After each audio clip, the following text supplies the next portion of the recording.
الإحساس نعمة صح؟ واللي عنده دم أحسن من اللي عنده عربية بكتير. بس يا ترى بقى في فعلا ناس ما بتحسش؟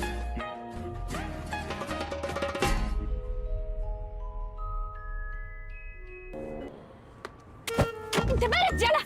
لو اتكلمت معاك عن الإحساس مرة واحدة كده يبقى أنا بتغابى. سيبني الأول أحكي لك عن حكاية امبارح في الغابة. خش حزيني.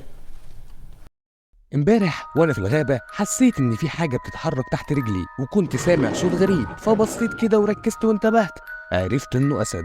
المهم افتكرت انه لو ما جريتش حالا هيفرتكني، لان واحد صاحبي زمان طلع له اسد وعمل فيها جدع وراح واقف قدامه. ومش بس كده، لا لا لا، ده شتم الاسد كمان. بس انت تعرف بقى الاسد قال له ايه؟ قال له ايه؟ كلو. المهم انا فكرت اني لازم اجري، وفعلا جريت من قدام الاسد.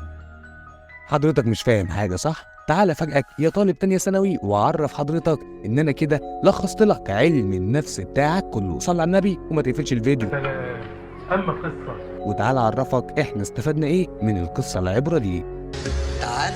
علم النفس عند حضرتك بيتكلم عن 5 عمليات عقليه، واللي اسمهم العمليات المعرفيه، واللي هم اولهم الاحساس اللي انا عملته امبارح في الغابه لما سمعت صوت غريب، والتانية عمليه الانتباه، ودي بقى لما ركزت قوي كده لما لقيته اسد، والتالتة لما اتاكدت وفهمت فعلا ان هو اسد وعرفت انه مش قطه مثلا، ودي بقى اسمها عمليه الادراك. هوبا، حلوة ومنطقية. وبعدين ندرس العمليه اللي من خلالها افتكرت صاحبي اللي شتم الاسد الله يرحمه يعني، واللي هي عمليه الذاكره.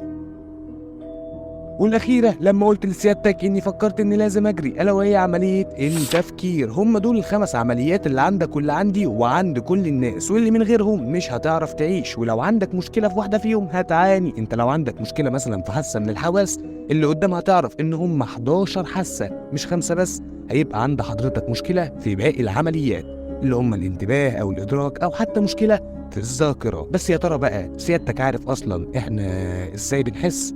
لو عايز تعرف احنا ازاي بنحس وبالمرة تعرف ازاي تضمن علم النفس في جيبك، استناني راجع لك تاني.